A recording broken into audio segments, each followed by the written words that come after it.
क्या हुआ जब एक लड़की की शादी तोते से हो गई? जी हाँ, आपने सही सुना। एक खूबसूरत लड़की की शादी एक तोते से हो गई और उसके बाद उस तोते ने लड़की के साथ जो किया, उसे देखकर सब हैरान रह गए। आखिर ऐसा क्यों हुआ कि लड़की को एक तोते से शादी करनी पड़ी? आइए जानते हैं। बहुत समय पहले की बात है। चारों ओर हरियाली से भरा एक छोटा सा गांव था, जहां लोग सादगी से जीवन बिताते थे। उसी गांव में कृपाल नाम का एक व्यक्ति अपनी पत्नी शारदा और बेटी नीलम के साथ रहता था। कृपाल अपने पूरे गांव में अपनी सच्चाई, ईमानदारी और भले स्वभाव के लिए जाना जाता था। वो इतना सीधा साधा इंसान था कि अगर कोई उससे मदद मांग ले तो वो बिना किसी स्वार्थ के, बिना कुछ सोचे समझे उसकी सहायता करने को तैयार हो जाता। चाहे खेतों का काम हो, किसी गरीब का दुख हो या किसी पड़ोसी की परेशानी, कृपाल हमेशा सबसे आगे खड़ा दिखाई देता था। उसकी पत्नी शारदा स्वभाव से बहुत शांत और सहनशील थी, लेकिन उसका स्वास्थ्य अक्सर ठीक नहीं रहता था। आए दिन वो किसी न किसी बीमारी से घिरी रहती। उनकी बेटी नीलम गांव की सबसे सुंदर और संस्कारित लड़की मानी जाती थी। उसकी आंखों में एक अलगसी मासूमियत थी, चेहरे पर सादगी की चमक और व्यवहार में गजब की विनम्रता। वो अपने माता पिता की हर बात मानती थी और पूरे मन से उनकी सेवा करती थी। कृपाल रोज सुबह सूरज निकलने से पहले उठ जाता। हल्की सी चाय पीकर वो अपने खेतों की ओर निकल जाता, जहां दिन भर कड़ी मेहनत करता। इधर नीलम घर का सारा काम संभालती, चूल्हा चौका, साफ सफाई, पानी भरना, पशुओं की देखभाल, सब कुछ वही करती। साथ ही वो अपनी मां शारदा का भी पूरा ध्यान रखती। जब शारदा की तबीयत ज्यादा खराब हो जाती तो नीलम उनके पास बैठकर उनके लिए दवाइयां लाती, उनका माथा सहलाती और उन्हें ढांढस बंधाती। एक दिन अचानक शारदा की तबीयत बहुत ज्यादा बिगड़ गई। उस दिन सुबह से ही वो कुछ अजीब सी लग रही थी। उनकी सांसें भारी थी और चेहरा पीला पड़ गया था। नीलम मां के पास बैठी थी। तभी शारदा ने करहाते हुए आंखें खोली। नीलम घबरा गई और जोर से बोली, मां, मां, आपको क्या हुआ? आप ठीक तो है ना? उसकी आवाज में डर साफ झलक रहा था। शारदा ने बड़ी मुश्किल से नीलम को अपने पास बुलाया। उनकी आवाज कमजोर थी, लेकिन शब्दों में गहरी चिंता छुपी हुई थी। उन्होंने कहा, बेटी, अब मेरा कोई भरोसा नहीं है। पता नहीं मैं कब तक जिंदा रहूंगी। तू अपने और अपने पिता का ध्यान रखना। ये सुनते ही नीलम की आंखों से आंसू बहने लगे। वो रोते हुए बोली, मां, आप ऐसा मत बोलो। आपको कुछ नहीं होगा। मैं हूं ना आपके पास। नीलम को मां की हालत देखकर बहुत डर लग रहा था। वो तुरंत खेतों की ओर भागी जहां उसके पिता काम कर रहे थे। हांफती हुई वो कृपाल के पास पहुंची और सारी बात बताई। कृपाल सब कुछ छोड़कर तुरंत घर की ओर दौड़ा। लेकिन जब वो और नीलम घर पहुंचे, तब तक बहुत देर हो चुकी थी। शारदा इस दुनिया को छोड़ चुकी थी। नीलम ये देखकर जोर जोर से रोने लगी। वो मां के शरीर से लिपटकर बिलखती हुई बोली, नहीं मां, आप हमें छोड़कर नहीं जा सकती। मेरे बिना आप कैसे चली गई? उस दिन कृपाल भी फूट फूट कर रोया। उसका जीवन साथी, जिसने हर सुख दुख में उसका साथ दिया था, उसे अकेला छोड़कर चली गई थी। घर में सन्नाटा छा गया। वो घर जो कभी शारदा की मौजूदगी से भरा रहता था, अब सूना सूना लगने लगा। धीरे धीरे समय बीतने लगा, लेकिन कृपाल के दिल का खालीपन कम नहीं हुआ। वो रोज की तरह खेतों में जाता, मेहनत करता, पर उसका मन किसी भी काम में नहीं लगता। उसे हर पल शारदा की याद सताती। कभी उसे लगता जैसे वो अभी भी घर के किसी कोने में बैठी है, तो कभी उसकी आवाज कानों में गूंजने लगती। नीलम अपने पिता की हालत देखकर बहुत दुखी होती।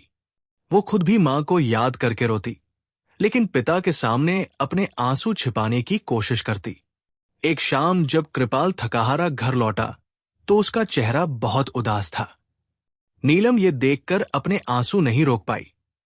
वो पिता के पास आई और बोली, पापा, आप इतना काम मत किया करो, अपनी सेहत का भी ध्यान रखा कीजिए। कृपाल ने नीलम को अपने पास बिठाया और भारी मन से कहा, बेटी, अगर मैं काम नहीं करूंगा तो घर कैसे चलेगा? तुम्हारा विवाह कैसे होगा? ये सुनकर नीलम रो पड़ी। वो बोली, पापा, मैं शादी नहीं करूंगी, मैं आपको छोड़कर कहीं नहीं जाऊंगी। कृपाल ने उदासी भरे स्वर में कहा, बेटी, हर लड़की को एक दिन अपना घर छोड़ना ही पड़ता है। कुछ दिन इसी तरह बीतते गए। फिर एक दिन शाम को कृपाल घर जल्दी लौटा। उस दिन उसके चेहरे पर कई दिनों बाद मुस्कान थी। नीलम ने जब अपने पिता को इतना खुश देखा तो उसे भी अच्छा लगा। उसने उत्सुकता से पूछा, पिताजी, आज आप इतने खुश क्यों हैं? कृपाल ने मुस्कुराते हुए कहा, बेटी, खुश होने की बात है। मैंने तुम्हारा विवाह पास के गांव के जमींदार राजेंद्र के बेटे रणवीर से तय कर दिया है। ये सुनते ही नीलम का दिल बैठ सा गया। उसने धीमी आवाज में कहा, पिताजी, मैंने आपसे कहा था कि मैं शादी नहीं करना चाहती। लेकिन अपने पिता के चेहरे पर खुशी देखकर वो चुप हो गई। मां के जाने के बाद उसने अपने पिता को कभी इतना खुश नहीं देखा था और वो उनकी खुशी छीनना नहीं चाहती थी। दिन बीतते गए, विवाह की तैयारियां शुरू हो गई।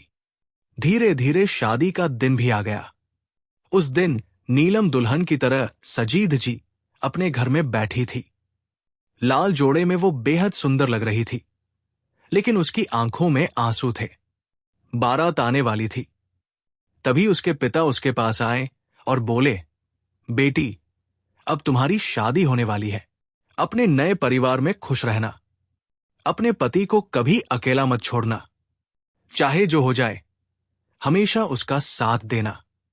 इतने में बारात दरवाजे पर आ पहुंची। ढोलन गाड़ों की आवाज गूंजने लगी। शादी की रस्में शुरू हुई। 7 फेरे पूरे हुए।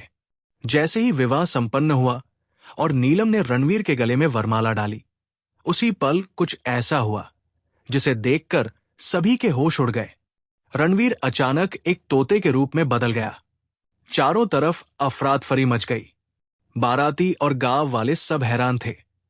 कोई कुछ समझ नहीं पा रहा था। कोई कहने लगा लड़की का भाग्य खराब है, तो कोई कहने लगा लड़के पर कोई साया है। कृपाल ये सब देखकर सन्न रह गया। उसने कभी सपने में भी ऐसा नहीं सोचा था।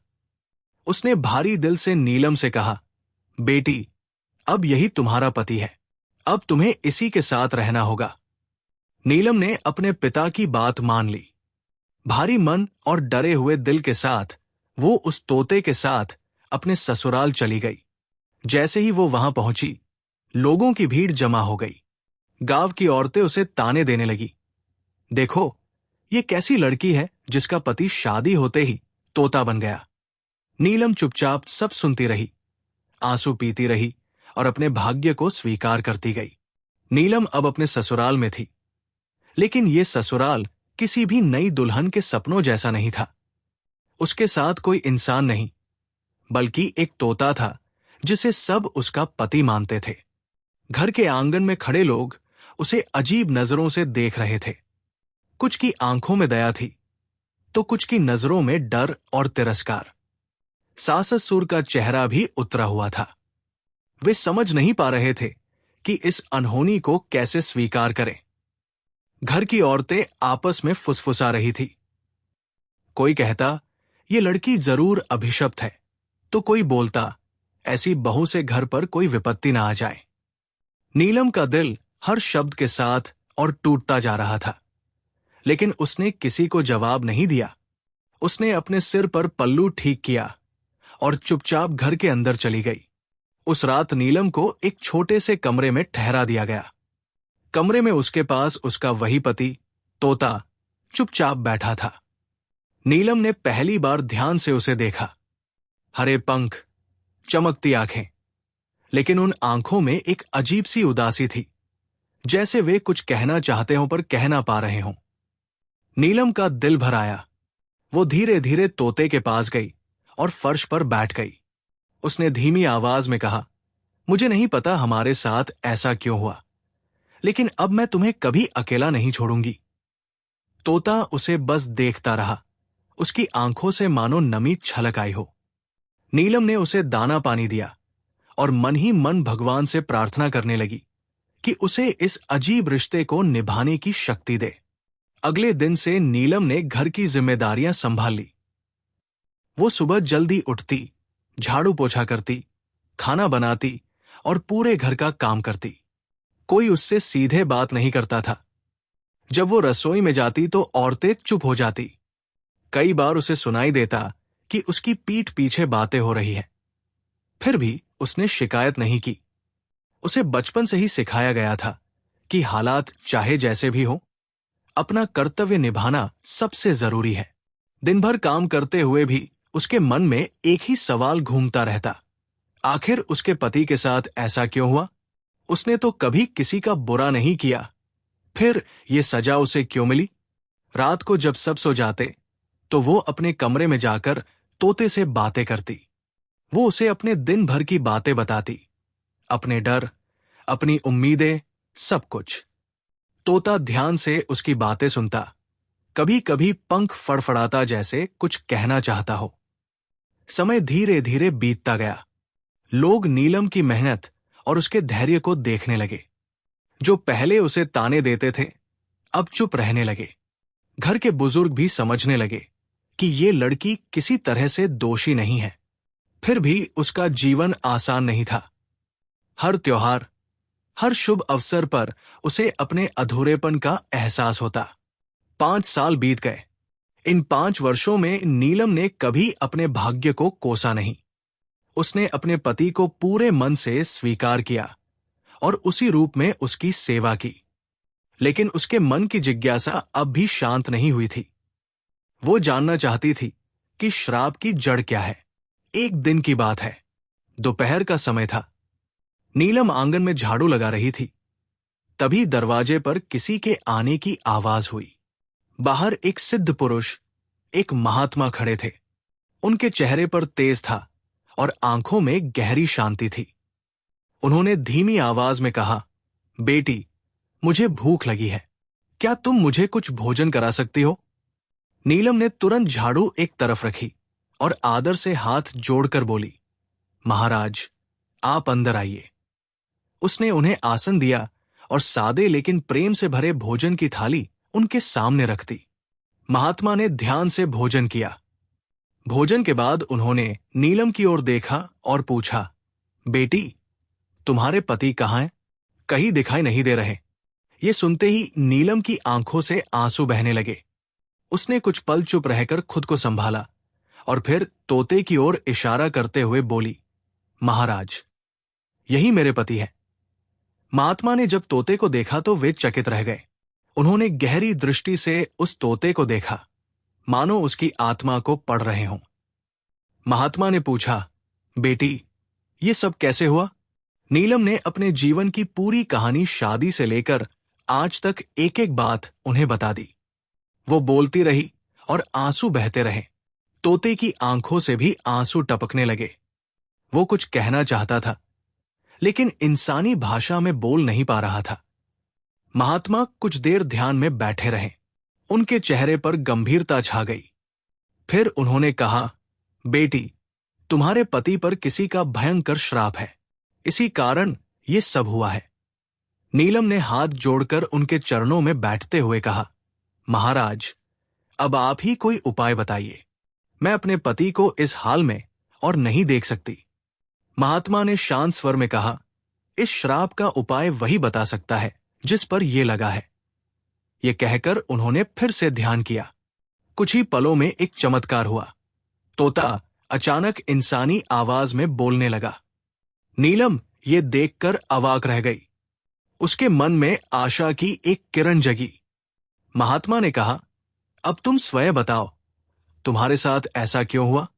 तोते ने गहरी सांस ली और बोलना शुरू किया। ये बात आज से 10 साल पहले की है। मेरे पिता गांव के सबसे अमीर जमींदार थे। मुझे अपने धन और रूप पर बहुत घमंड था। मैं अपने गांव का सबसे सुंदर युवक माना जाता था। वो आगे बोला, उसी समय हमारे गांव में एक बूढ़ी जादूगरनी अपनी बेटी चंद्रकली के साथ आई। उसकी बेटी बेहद सुंदर थी। एक दिन वे हमारे घर आई और मेरे पिता से मेरे लिए अपनी बेटी का रिश्ता लेकर आई। मेरे पिता जानते थे कि वो औरत जादूगरनी है और उसकी बेटी से विवाह होने पर मेरा जीवन सुखी नहीं रहेगा। उन्होंने साफ इनकार कर दिया। पिता के इनकार से वो जादूगरनी बहुत नाराज हो गई। उसने मेरी ओर हाथ उठाकर श्राप दिया कि जब भी मेरा विवाह होगा मैं तोते में बदल जाऊंगा, और अगर ये बात किसी को बताई गई तो मेरी पत्नी भी उसी क्षण तोता बन जाएगी। नीलम सन्न रह गई। उसे अब सब समझ में आ रहा था। तोते ने आगे कहा, मेरे पिता को उस श्राप की सच्चाई पता थी। इसी डर से उन्होंने किसी को कुछ नहीं बताया ताकि तुम सुरक्षित रह सको। ये कहते हुए तोते की आवाज भर्रा गई। आंगन में सन्नाटा छा गया। नीलम ने कांपते हाथों से हाथ जोड़कर कहा, महाराज, अब आप ही हमें इस श्राप से बचा सकते हैं। महात्मा कुछ देर सोचते रहे। फिर उन्होंने तोते की ओर देखते हुए कहा, अब तुम्हें वही करना होगा जो मैं कहूं। महात्मा ने गंभीर और शांत स्वर में तोते की ओर देखा। उनकी आंखों में गहरी समझ और करुणा थी। उन्होंने कहा, वत्स, अगर तुम सच में श्राप से मुक्त होना चाहते हो तो अब तुम्हें स्वयं उस जादूगरनी के पास जाना होगा। यही एकमात्र मार्ग है। नीलम ये सुनकर घबरा गई। उसका चेहरा पीला पड़ गया। वो तुरंत महात्मा के पास आकर बोली, महाराज, वो जादूगरनी बहुत क्रूर है जिसने बिना सोचे समझे इतना बड़ा श्राप दे दिया। वो मेरे पति के साथ क्या कर देगी? मैं डरती हूं। महात्मा ने नीलम की ओर देखा और बड़े ही स्नेह से बोले, बेटी, डर को अपने मन में स्थान मत दो। जब नियत शुद्ध हो और उद्देश्य सही हो तो कोई भी बुरी शक्ति नुकसान नहीं पहुंचा सकती। तुम्हारे धैर्य और सेवा ने ही आज ये अवसर दिया है। तोता अब तक चुपचाप सब सुन रहा था। उसकी आंखों में वर्षों का दर्द और पछतावा साफ दिखाई दे रहा था। उसने इंसानी आवाज में कहा, नीलम, अगर इस कष्ट का अंत हो सकता है तो मैं हर जोखिम उठाने को तैयार हूं। नीलम की आंखों से आंसू बहने लगे। उसने धीरे से कहा, मैंने आपको हमेशा उसी रूप में स्वीकार किया है, चाहे आप जैसे भी रहें। पर अगर भगवान ने आज ये राह दिखाई है तो मैं आपका साथ दूंगी। महात्मा ने तोते को विस्तार से समझाया कि उसे जादूगरनी से क्या कहना है और किस प्रकार विनम्रता दिखानी है। उन्होंने कहा, तुम उससे क्षमा मांगना। कहना कि तुम उसकी बेटी से विवाह के लिए तैयार हो। उसके मन में वही इच्छा सबसे प्रबल है। वही इच्छा उसे तुम्हें श्राप से मुक्त करने के लिए विवश करेगी। अगली सुबह आसमान में हल्की लालिमा फैल रही थी। नीलम ने तोते को अपने हाथों से दाना दिया, पानी पिलाया और नम आंखों से उसे विदा किया। तोता कुछ देर तक उसे देखता रहा, जैसे उस पल को अपने मन में हमेशा के लिए कैद कर लेना चाहता हो। फिर उसने पंख फैलाए और उड़ गया। नीलम देर तक आंगन में खड़ी आकाश की ओर देखती रही। उसका मन डर, उम्मीद और प्रार्थना से भरा हुआ था। वो बार बार भगवान से यही कहती रही कि उसके पति को सुरक्षित लौटा दे। उधर तोता उड़ते उड़ते घने जंगल के बीच बनी उस पुरानी कुटिया तक पहुंचा जहां जादूगरनी रहती थी। कुटिया के आसपास अजीब सी नीरवता थी। सूखे पेड़, टूटी टहनियां और हवा में एक रहस्यमयी सन्नाटा। जादूगरनी कुटिया के बाहर बैठी कुछ मंत्र बुदबुदा रही थी। जैसे ही उसकी नजर तोते पर पड़ी, वो हल्की सी मुस्कुराई, मानो वो पहले से जानती हो कि वो आने वाला है। तोता उसके सामने जमीन पर उतर गया और सिर झुकाकर बोला, मुझे क्षमा कर दीजिए। मैंने आपके साथ बहुत बड़ा अन्याय किया। मैं आपकी बेटी से विवाह करने को तैयार हूं। कृपया मुझे मेरे असली रूप में लौटा दीजिए। जादूगरनी की आंखों में वर्षों से दबा लालच और क्रोध एक साथ चमक उठा। वो खिलखिलाकर हंसी और बोली, आखिरकार तुम्हें मेरी बेटी की कीमत समझ में आ ही गई। अब तुम मेरे सामने झुके हो। उसने अपने झुर्रियों भरे हाथ उठाए, कुछ मंत्र पढ़े और जोर से फूंक मारी। देखते ही देखते तोते के पंख झड़ने लगे। उसका शरीर फैलने लगा और कुछ ही पलों में वो एक सुंदर युवक में बदल गया। रणवीर अपने असली रूप में लौट आया था। रणवीर ने जमीन पर गिरकर जादूगरनी के चरण छुए और कहा, आपकी कृपा से मुझे नया जीवन मिला है, मैं आपका ऋणी रहूंगा। फिर उसने साहस जुटाकर कहा, मैं आपकी बेटी से विवाह अपने घर पर करना चाहता हूं, ताकि मेरे माता पिता भी इस विवाह में सम्मिलित हो सके। जादूगरनी अपने मन में जीत की भावना से भरी हुई थी। उसने सोचा कि अब वो जमींदार के घर की मालकिन बनेगी। उसने रणवीर की बात स्वीकार कर ली और वो अपनी बेटी चंद्रकली को लेकर उसके साथ चल पड़ी। उधर महात्मा ने रणवीर के घर पहुंचकर घर के चारों ओर मंत्रों की तैयारी शुरू कर दी थी। उन्होंने मुख्य द्वार पर एक अदृश्य रेखा खींची, जो साधारण आंखों से दिखाई नहीं देती थी, लेकिन उसमें शक्तिशाली मंत्रों की ऊर्जा भरी हुई थी। नीलम चुपचाप एक कोने में खड़ी सब देख रही थी। उसका हृदय तेजी से धड़क रहा था, लेकिन उसे अपने विश्वास पर पूरा भरोसा था। कुछ देर बाद रणवीर, जादूगरनी और उसकी बेटी के साथ घर पहुंचा। जैसे ही उन्होंने द्वार लांघा, अचानक तेज हवा चली। घर का वातावरण बदल गया।